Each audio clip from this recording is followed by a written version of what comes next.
The morning of February 19th, 1945, Mount Suribachi loomed against the horizon like a black fang jutting from the Pacific, its volcanic slopes steaming in the pre-dawn darkness. Lieutenant Colonel Tadamichi Kuribayashi stood deep beneath the island's northern plateau, 75 feet underground in a command bunker carved from volcanic rock. Through field telephone reports crackling in from observation posts, he learned what he'd been expecting for months. 450 American warships had materialized offshore. The horizon had disappeared behind a wall of steel that stretched from one edge of visibility to the other. Battleships, cruisers, destroyers, carriers, transport vessels, the largest amphibious armada ever assembled in the Pacific, was preparing to land on an island barely 8 square miles in size. Kuribayashi had done the mathematics weeks earlier. American intelligence estimated 21,000 Japanese defenders on Iwo Jima. They were correct. What they didn't know was how those 21,000 men had spent the previous 10 months transforming this sulfur-stinking wasteland into something no American planner had encountered before. Not a fortress meant to repel invasion, a tomb designed to consume it. At 0900 precisely, the first wave of Marines would hit the southeastern beaches. Kuribayashi's orders to every gun position, every mortar team, every rifle squad were identical and absolute. Let them land, let them come ashore, let them think the preliminary bombardment worked, then kill them all. If you're enjoying this deep dive into the story, hit the subscribe button and let us know in the comments from where in the world you are watching from today.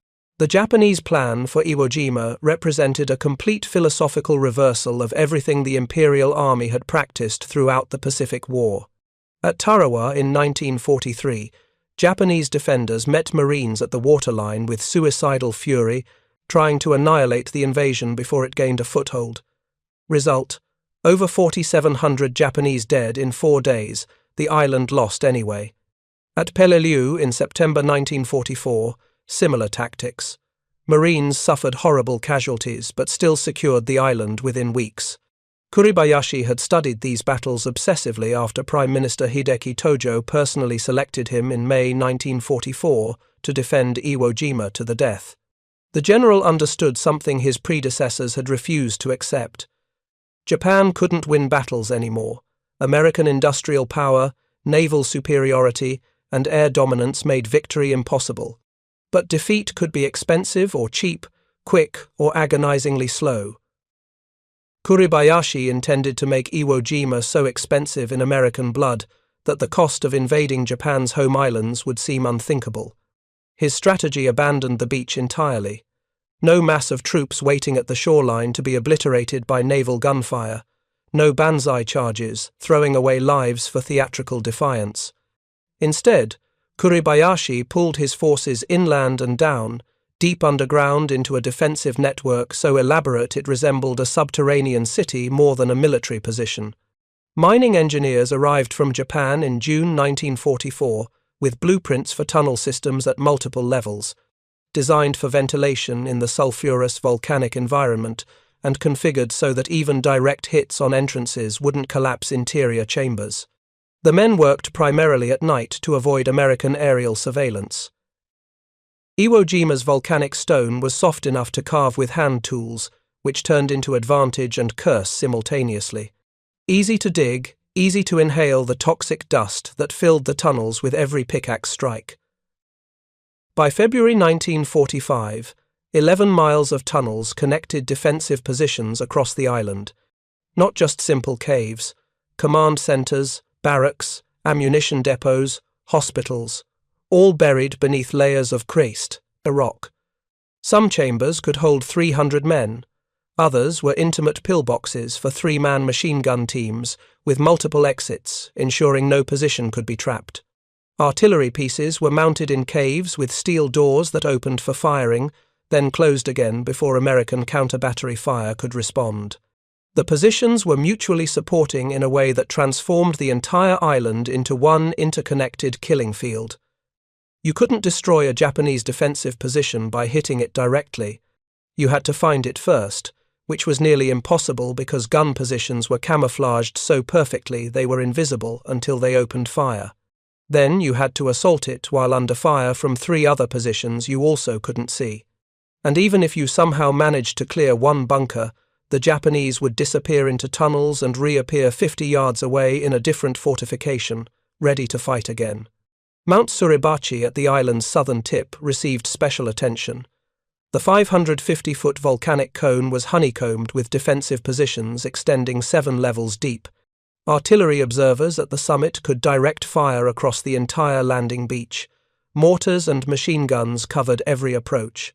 The narrow isthmus connecting Suribachi to the rest of Iwo Jima created a natural choke point where Japanese gunners on high ground to the north and south could crossfire on anyone trying to advance.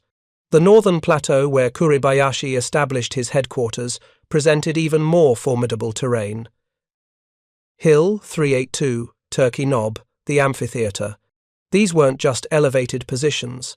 They were geological nightmares of twisted ravines, jagged ridges, and natural caves that the Japanese enhanced into fortress complexes. Traditional frontal assault was suicide. Flanking maneuvers were impossible because the terrain didn't allow it. The only way through was straight ahead, step by bloody step, using flamethrowers, demolition charges, and grenades to burn or blast Japanese defenders out of positions they'd literally rather die in than abandon. American intelligence knew Iwo Jima was defended. Aerial reconnaissance showed airfields, some visible fortifications, troop concentrations.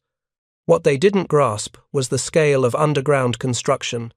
The longest pre-invasion bombardment of the Pacific War had hammered the island since June 1944. 74 continuous days of B-24 and B-29 raids dropping 6,000 tons of high explosives. It seemed inconceivable that any large military force could survive that punishment and remain combat effective. But Kuribayashi's men weren't on the surface. They were underground, waiting. The bombardment destroyed some positions, forced repairs, killed men unlucky enough to be caught above ground. But it didn't break the defensive system because that system existed in 3 dimensions, most of which bombs and naval shells couldn't reach. Major General Harry Schmidt, commanding the 5th Amphibious Corps designated to assault Iwo Jima, understood the problem better than his Navy counterparts.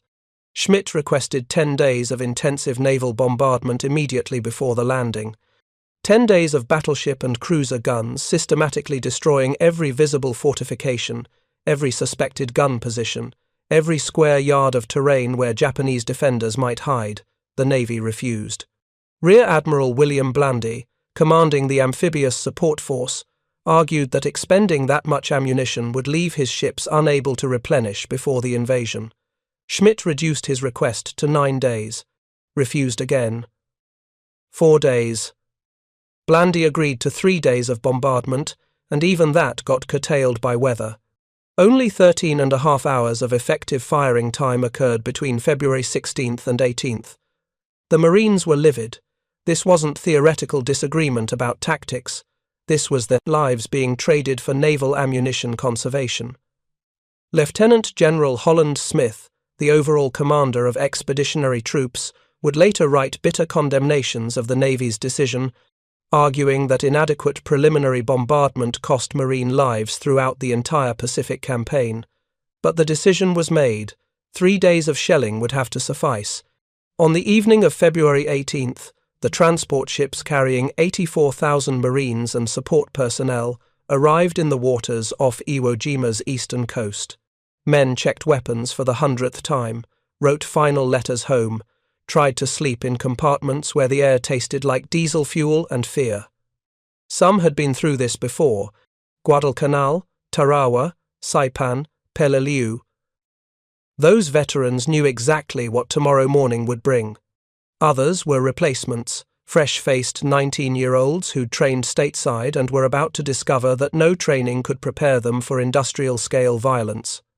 At 06:45 on February 19th, Admiral Richmond Kelly Turner signalled the attack force with 3 words: "Land the landing force."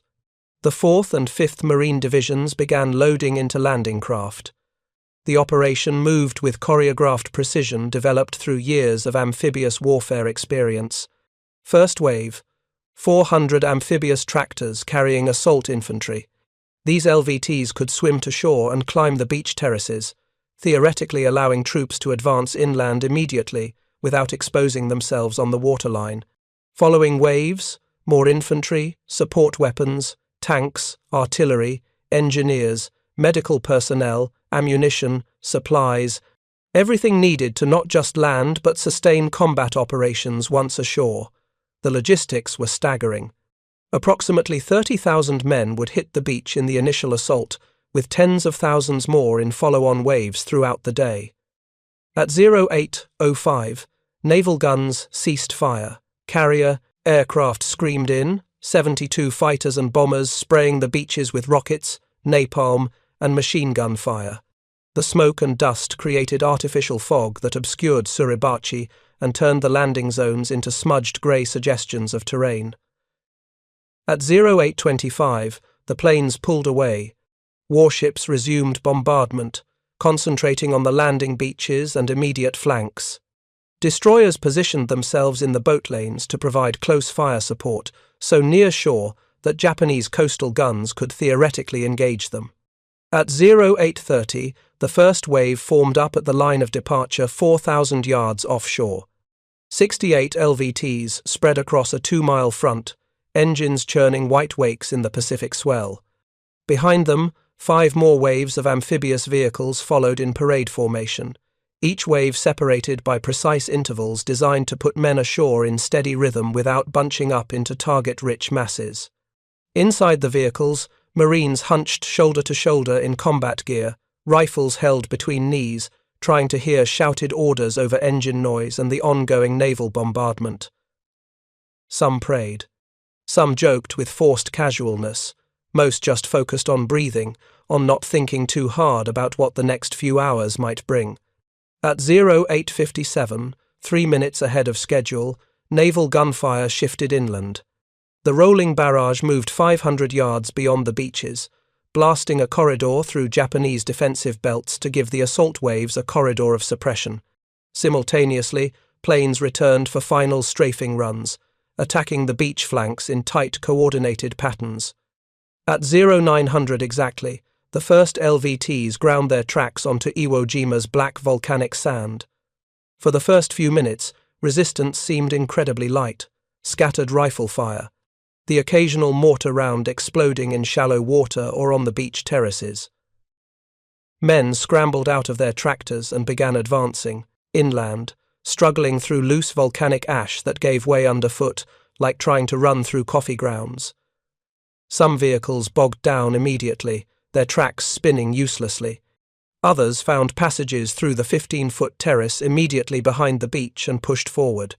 The Marines advanced 150 to 300 yards inland in those first minutes, moving faster than anyone had dared hope. Maybe the bombardment had worked after all.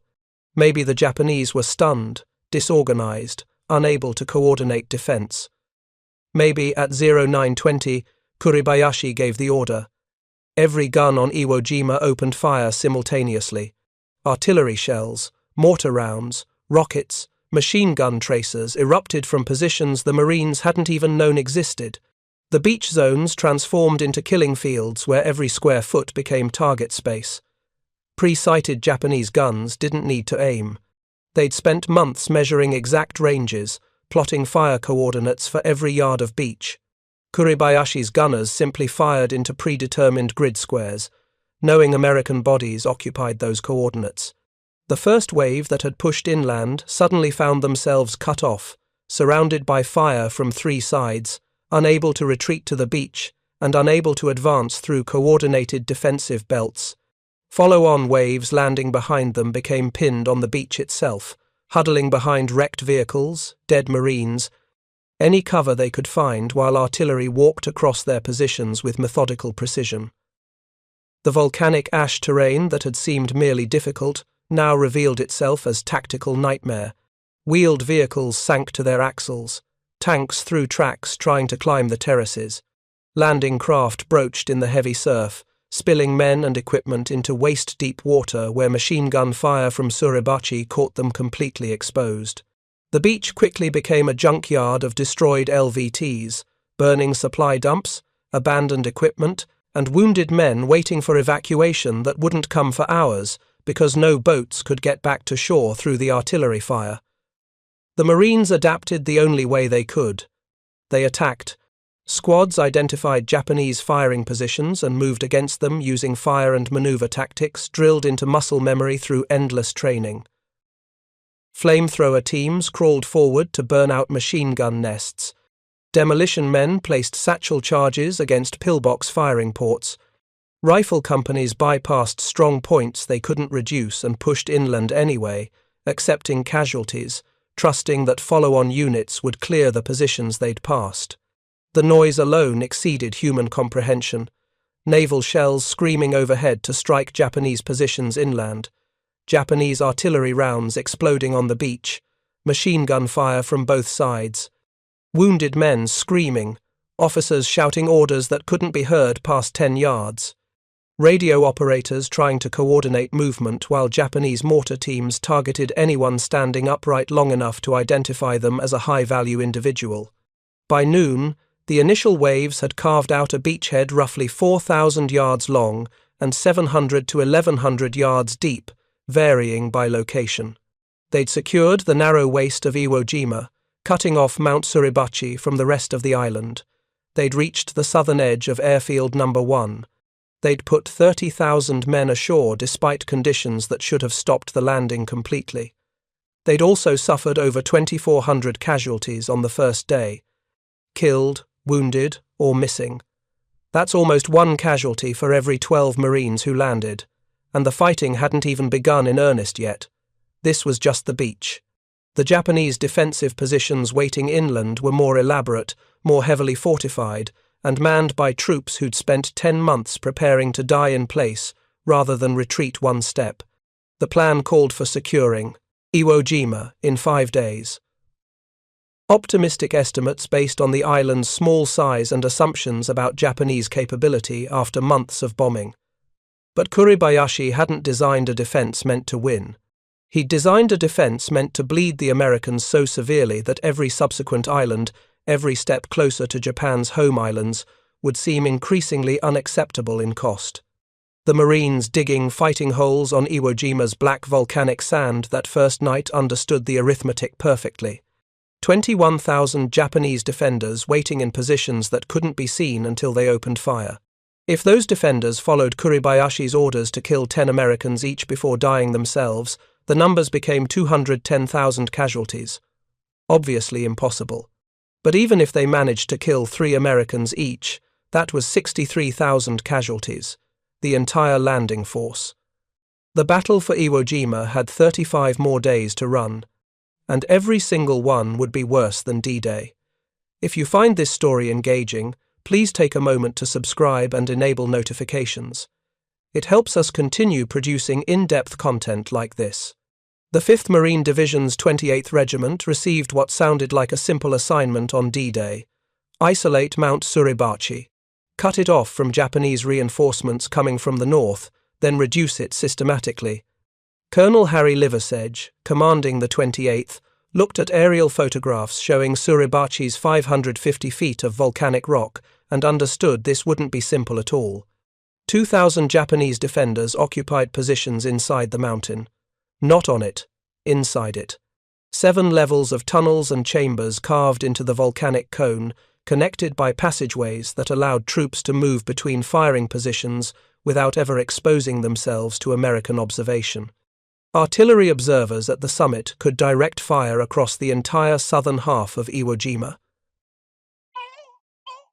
Positions covered every approach from multiple angles. The whole mountain was essentially one enormous fortified position that had to be taken yard by yard because there was no way to bypass it. The assault began on D+1, February 20th. Marines advancing towards Suribachi found themselves fighting through the most concentrated defensive network they'd encountered. Pillboxes appeared invisible until Marines were within grenade range, then opened fire from slits, barely wide enough for a machine gun barrel. Mortar rounds dropped from positions on Suribachi's slopes with devastating accuracy. Japanese defenders allowed Marines to pass strong points, then emerged from tunnel exits behind them, attacking from the rear while other positions engaged from the front. Progress measured in yards per hour. A rifle company would spend an entire morning reducing a single pillbox, only to discover 3 more behind it, all mutually supporting, all requiring the same brutal process. Flamethrower teams became the primary assault weapon. The M2 flamethrower carried 72 pounds of fuel and oxidizer that could shoot flames 45 yards. Marines would approach a firing position, spray the entrance with liquid fire, then pour in demolition charges while defenders were either dead or scrambling deeper into the tunnels. The psychological toll of flamethrower work was severe. The operators knew their tanks made them priority targets. Japanese snipers specifically hunted men carrying flamethrowers because killing one often meant secondary explosions when rifle rounds punctured the fuel tanks. The men who volunteered for flamethrower duty were either exceptionally brave or had stopped calculating their own survival odds, often both. By February 23rd, D+4, the 28th Marines had fought their way to Suribachi's base and begun the final assault to the summit. A 40-man patrol from Easy Company, 2nd Battalion led by 1st Lieutenant Harold Schreier, received orders to take the peak and raise the American flag where every Marine on the island could see it.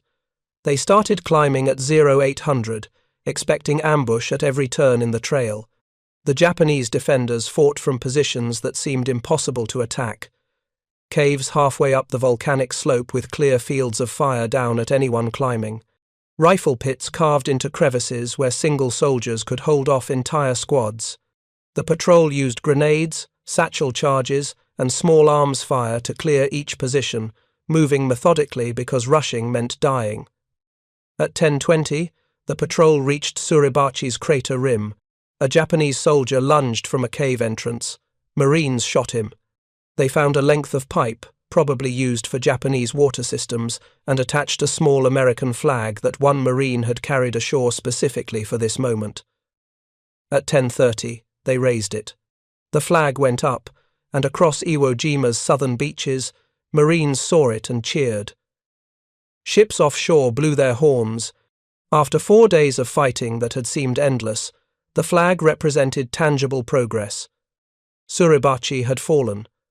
The iconic photograph of that moment, the one everyone remembers, actually came later. Associated Press photographer Joe Rosenthal arrived on Suribachi that afternoon and captured a second, larger flag being raised around 1300 hours. That image would become the most reproduced photograph of World War II, eventually sculpted as the Marine Corps War Memorial near Arlington National Cemetery. But Suribachi's capture, however symbolically important, represented only a fraction of the battle. The northern two-thirds of Iwo Jima still held 18,000 Japanese defenders in positions even more formidable than those on the mountain. The terrain favored defense so completely that American tactical advantages in firepower and air support became almost meaningless. You can't bomb enemies you can't see. You can't shell fortifications that exist 75 feet underground. The Motoyama Plateau dominated Iwo Jima's northern sector. Rocky terrain cut by deep ravines and broken by ridges 340 to 368 feet tall. No vegetation anywhere after Japanese engineers had stripped the island for lumber. Just bare volcanic rock sculpted by wind and water into a maze of gullies, gorges, and natural defensive positions that Kuribayashi's troops had enhanced into interconnected strongholds. 3 areas in particular became synonymous with the meat grinder fighting that characterized Iwo Jima. Hill 382, an elevation on the plateau's eastern side. Turkey Knob, a distinctive rock formation west of the hill. And the amphitheater, a horseshoe-shaped depression between them where Japanese defensive positions created a killing zone so lethal that Marines named it simply for what it was: the Death Factory. The 4th Marine Division attacked Hill 382, starting February 24th. The hill didn't look particularly imposing from a distance, just another rocky elevation in terrain full of rocky elevations. but Japanese engineers had transformed it into a fortress complex that defied conventional assault tactics. Bunkers carved into the hill's reverse slope, invisible from American positions, artillery pieces in caves with interlocking fields of fire, mortar pits positioned to drop rounds into any depression where Marines might take cover, machine gun positions covering every approach from multiple angles. Marines would assault the hill, suffer horrific casualties, pull back, and discover the next morning that Japanese troops had reoccupied positions that had been cleared the day before. The tunnel system allowed defenders to move freely underground, appearing wherever American attacks seemed weakest, disappearing before counter-battery fire could engage them. It wasn't a battle for terrain anymore. It was a battle to exterminate an enemy who refused to stay dead. The tactics required to reduce these positions violated every Marine instinct about fire and maneuver. You couldn't maneuver because the terrain didn't allow it. You could only attack straight ahead into pre-sighted killing zones, accepting casualties as the price of advancing 10 yards. Flamethrower teams, demolition men, and riflemen would crawl forward under covering fire, reach a bunker entrance, eliminate the defenders, then immediately face fire from 3 positions they hadn't known existed. Tank infantry coordination became essential and brutally difficult. Sherman tanks could provide mobile firepower and armor protection, but they were vulnerable to Japanese anti-tank guns, mines, and individual soldiers willing to sacrifice themselves by running underneath with magnetic mines. Infantry had to screen the tanks against close assault while tanks suppressed Japanese firing positions, both units moving in concert through terrain that seemed designed specifically to separate them. The Japanese defenders fought with a desperation born from absolute certainty they would die on Iwo Jima. Kuribayashi had forbidden banzai charges, ordering his troops to kill 10 Americans before their own deaths. But he couldn't entirely suppress the warrior culture that had shaped Japanese military doctrine for centuries. Small unit counterattacks occurred regularly, usually at night, usually by squads or platoons who'd been cut off from larger formations and decided to die attacking rather than die waiting. March 4th, D+13, marked a significant moment, though few Marines noticed at the time. A B-29 superfortress named Dynamite, damaged during a bombing run over Tokyo, made an emergency landing on Airfield No. 1, while Japanese troops still contested the island. The bomber had 3 options: ditch in the ocean and hope for rescue, try reaching Saipan on failing engines, or risk landing on Iwo Jima, where combat raged 300 yards from the runway. The pilot chose Iwo Jima. The plane hit a telephone pole on approach, but landed safely, made repairs while Japanese soldiers fired at them hoping for a lucky hit, then took off again after 30 minutes. Marines cheered watching the superfortress lumber back into the air, because that moment validated everything they were dying for. Iwo Jima as an emergency landing field could save bomber crews.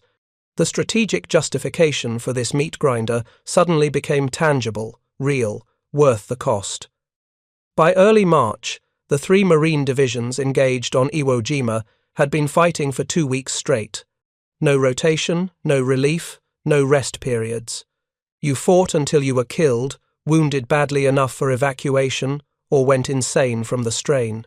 Combat fatigue, they called it then. Post-traumatic stress disorder in modern terminology. The symptom presentation was identical regardless of name. Men who'd been fearless on D-Day couldn't function by D+10. Hands shaking too badly to load rifles. Unable to advance under fire. Catatonic states where nothing registered except internal horror.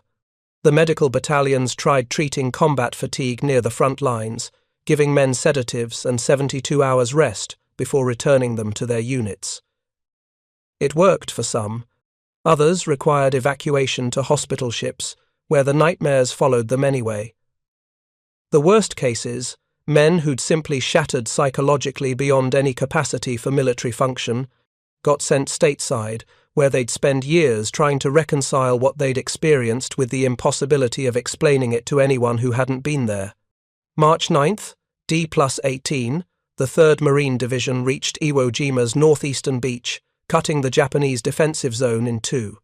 Kuribayashi's forces now occupied two separate pockets in the island's northern section, unable to coordinate between them, running low on ammunition and water, still fighting with suicidal intensity that defied rational military logic. The 5th Marine Division, advancing up Iwo Jima's western coast, faced terrain that somehow managed to be worse than Hill 382. Gorges 50 feet deep with sheer rock walls, natural caves enhanced into firing positions. No water anywhere because the Japanese had destroyed their own wells to deny them to the Americans. Marines advanced 500 yards per day through landscape that resembled illustrations of hell, every yard purchased with casualties that seemed unsustainable, except the attack couldn't stop because stopping meant the men already dead had died for nothing. March 14th, D+23. The island was declared 90% secure. This meant Japanese organized resistance had collapsed into isolated strongpoints rather than coordinated defense. But those isolated strongpoints still contained hundreds of soldiers willing to fight to their last bullet, and the terrain still favored defense absolutely. The final push to clear Iwo Jima's northern tip required another 12 days of the same brutal cave-by-cave, bunker-by-bunker elimination that had characterized the entire battle. March 25th, D+34, Kuribayashi led approximately 300 men in a final attack against American positions near the island's airfields. Not a banzai charge, exactly. More like a last act of defiance by men who knew the battle was lost but refused to surrender. The attack achieved nothing strategically but killed and wounded dozens of Americans in pre-dawn confusion before being annihilated. March 26, 1945. Iwo Jima was declared secure, 36 days after the first Marines landed. The casualty figures told a story that defied the island's microscopic size. 7,000 Americans killed in action. Nearly 20,000 wounded. Total casualties, 26,000 out of the roughly 70,000 personnel who participated in the operation. That's a 37% casualty rate. More than 1 in 3 Americans who landed on Iwo Jima became a casualty. The Japanese losses were even more catastrophic in percentage terms. Of approximately 21,000 defenders, only 216 survived to be captured. Another 3,000 went into hiding during the American occupation, most eventually killed or captured by August 1945, though some holdouts reportedly didn't surrender until 1949. Kuribayashi himself died sometime during the final days, probably during the March 25th attack, though his body was never conclusively identified. The strategic question that haunted military planners even before the battle ended: was it worth it? Did Iwo Jima's capture justify 26,000 American casualties? The operational justifications seemed solid. Emergency landing field for damaged B-29s, fighter escort base for bombing raids on Japan, elimination of Japanese early warning radar that had been tracking American bomber formations, psychological blow to Japanese morale by capturing territory they'd held for centuries. But retired Chief of Naval Operations William Pratt published an article in Newsweek magazine in April 1945, while wounded Marines were still recovering in hospitals, questioning whether acquiring this small, God-forsaken island had been necessary at all. The same strategic goals, Pratt argued, could have been achieved at lower cost through different operational approaches. Maybe blockade. Maybe bypassing Iwo Jima entirely and seizing other islands that were less heavily defended. The counter-argument was mathematics. Between March and August 1945, 2,400 B-29 bombers made emergency landings on Iwo Jima. Each superfortress carried 11 crewmen. Simple multiplication. 2,400 aircraft times 11 crew equals 26,400 airmen, whose lives were potentially saved by having Iwo Jima available when their planes were damaged. That number almost exactly matched the American casualties sustained taking the island. Whether that arithmetic actually justified the operation depends on assumptions impossible to verify. How many of those B-29s would have made it back to Saipan or Tinian without Iwo Jima? How many would have ditched successfully with crews rescued? How many would have been lost entirely? The hypotheticals multiply endlessly without producing definitive answers. What's certain is that Iwo Jima demonstrated the cost of approaching Japan's home islands. If a tiny volcanic rock with 21,000 defenders required 36 days and 26,000 American casualties to secure, what would invading Kyushu or Honshu require? Japanese planners had been fortifying the home islands since 1944. Millions of troops and civilian militia waited in defensive positions that would make Iwo Jima look like a training exercise. American military estimates for Operation Downfall, the planned invasion of Japan, projected casualties ranging from several 100,000 to over 1 million, depending on which staff study you consulted. The actual numbers were impossible to calculate because they depended on variables that couldn't be predicted: Japanese willingness to surrender, effectiveness of pre-invasion bombardment, civilian resistance levels. But Iwo Jima provided a baseline. If one island cost this much, 100 islands would cost proportionally more unless something changed the fundamental equation. Two things changed that equation: the atomic bombs dropped on Hiroshima and Nagasaki in August 1945, and the Soviet Union's declaration of war against Japan, eliminating any hope of negotiated settlement through Moscow as intermediary. Together, these factors convinced Emperor Hirohito to accept unconditional surrender, ending World War II without requiring the invasion that Iwo Jima had foreshadowed. The Marines who survived Iwo Jima carried the experience for the rest of their lives. Some spoke about it, many didn't. The disconnect between what they'd endured and what civilians could comprehend made conversation feel futile.